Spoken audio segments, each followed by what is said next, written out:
Here I've got SONY Xperia 10 Mark II, and let me show you how to locate IMEI and serial number on the following device. So actually you have two methods, two possibilities. The first one is to use secret code, so let me start with this one. At first you have to open the phone dialer and then enter a secret code, which is *#06#. And as you can see here, you've got both IMEI numbers assigned to your device, to your SONY Xperia, and also serial number. And tap on OK to go back. And now we are also able to open those numbers through the settings. So at first you have to open the list of all applications, then find and pick the settings, go to the About Phone then, and now scroll down a bit.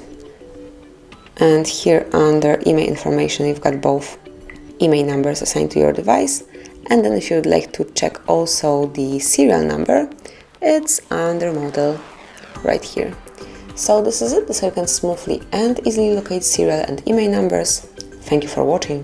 Please subscribe our channel and leave the thumbs up.